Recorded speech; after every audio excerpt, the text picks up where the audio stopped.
ভাই, আজকে মানে আমাদের দেশে অনেক ডিগ্রি আছে বিশ্ববিদ্যালয়ে, কলেজগুলিতে, তাই না?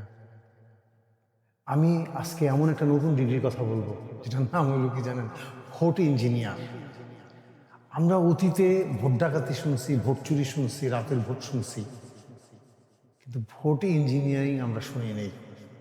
আমাদের আমাদের তারেক রহমান, ওনার ডিগ্রি না থাকুক, উনি কেউ বলে ইন্টারমিডিয়েট পাস, কেউ বলে ইন্টারমিডিয়েট ফেল, যেটাই হোক, কিছু দলকানা লোক আর কিছু অর্থলোভী লোক ইঞ্জিনিয়ারিং করে, মানে তারেক সাহেব এখন ইঞ্জিনিয়ার হয়ে গেছেন।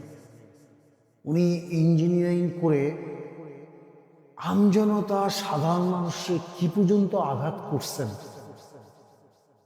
এটা উনি নিজেও কল্পনা করতে পারেন না। কিন্তু উনি এটার জন্য একসময় পে করবেন। ট্রাস্ট মি, মানুষের অভিশাপ উনি নিয়েছেন।